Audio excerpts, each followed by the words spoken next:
Hola, mi nombre es Nancy Estacio, soy estudiante de Derecho de la Universidad de los Andes de la Facultad de Ciencias Jurídicas y Políticas, Cátedra Filosofía del Derecho.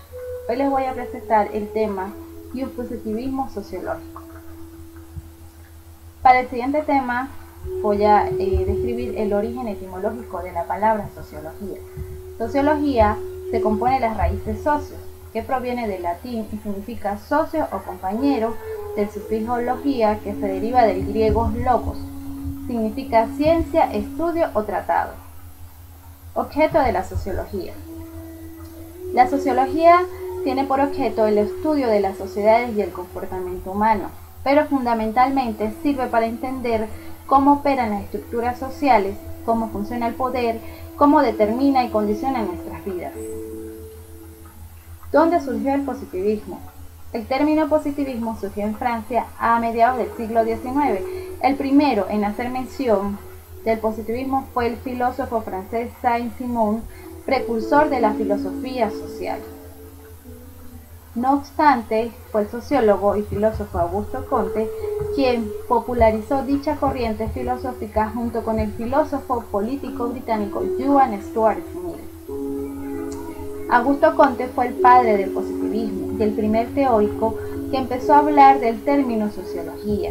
Su obra estuvo muy ligada a la de Saint-Simon al principio, pero acabó variando hasta ser algo completamente distinto, incluso opuesto en algunos términos. La fundación de la sociología dice que para encontrar el concepto exacto de una ciencia hay que empezar con la descripción de aquellas doctrinas que usualmente son consideradas pertenecientes a ella. Es por ello que es necesario describir las doctrinas de Saint-Simon y Augusto Comte, ya que ellos describen cómo fueron los inicios. ¿Quién fue Saint-Simon? Bueno, Saint-Simon nació en París, hijo de una familia noble, participó en las órdenes de Fayette en la lucha de la independencia de Norteamérica. Obtuvo una provisional fortuna, pero que por culpa de una vida distanciosa pasó a la miseria. Tuvo como secretario por algunos años a Augusto Comte.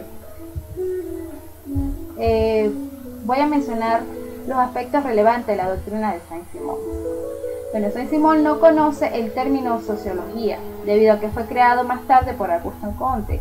Él en su lugar utilizó el término de fisiología social, que define esta como la ciencia de la sociedad y del hombre en su actividad produciendo, trabajando y creando. La influencia de Saint-Simon fue tomada por la ley de Turgot en la ley de las 13 fases, teológica, metafísica y positiva. Saint-Simon señala que los individuos se agrupan en la sociedad como capas útiles y como capas inútiles. Las capas útiles integradas por obreros, por terratenientes, empresarios o banqueros. Las capas inútiles integradas por legistas y literatos, considerados estos grupos como socialmente inútiles. Filosofía política y moral de Saint-Simon. Saint-Simon afirmaba que el Estado se disolvería en la sociedad económica y que con ello desaparecería el gobierno, la clase militar, los legistas y los metafísicos, dando como resultado entonces la administración de las cosas que sustituía el gobierno sobre los hombres. Es por ello que Saint-Simon afirma que la sociedad es la unión de los hombres consagrados a un esfuerzo común, pero esta unión debe basarse en la libertad. El encauzamiento de la doctrina de Saint-Simon dice que él introduce en la discusión leyes de desarrollo en la sociedad, vislumbra la ciencia de la sociedad. Igualmente inicia el análisis de las capas de la población desde un punto de vista de utilidad social, como lo mencionamos en el anterior. Augusto Comte, ¿verdad?, nació en Montpellier, Francia, se desempeñó como examinador de la Escuela Politécnica de París. Es comúnmente considerado como el iniciador del positivismo y de la sociología científica. El centro de gravedad de la doctrina es la ley de los 3 estadios, formulada ya en las obras de su juventud. En ella se contiene su crítica a la religión y a la metafísica y la declaración de su positivismo. En 1825 se casó con Carolina, luego un año después publicada su obra Dio señales de locura y tuvo que permanecer en el manicomio aproximadamente por un año. Salió de la clínica bajo el diagnóstico de no curado. Es importante resaltar que la vida de Comte tuvieron muchas recaídas y a causa de su estrechez económica que fueron frecuentes durante el resto de su vida. La doctrina de Augusto Comte tiene sus bases filosóficas y se hallan sobre todo en el sensualismo. El sensualismo sostiene que la única fuente de nuestros conocimientos está en nuestros sentidos y que por consiguiente hay que reducir todas nuestras ideas y opiniones a impresiones sensoriales. El sensualismo remite al uso de los sentidos para describir información exterior y conformarla en la mente.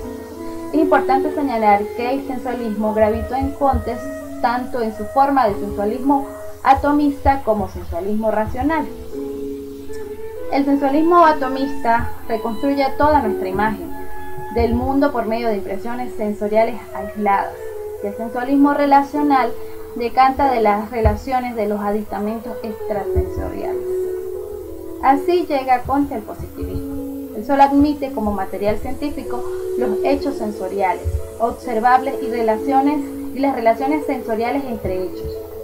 Comte ordena las diversas ciencias según el crecimiento de su complejidad.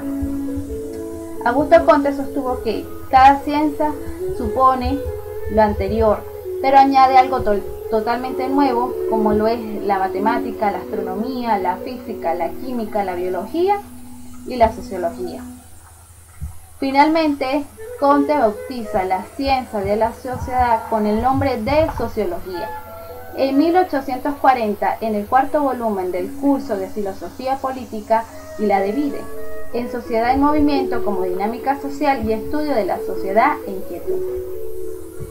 Para finalizar, amigos, la teoría de Comte recibe el mérito de haber bautizado y sistematizado la nueva ciencia bajo la denominación de sociología, que ganó universalmente carta de ciudadanía, si bien actualmente combatida, mas sin embargo es indudablemente de utilidad pedagógica hasta nuestros días. Gracias por su atención.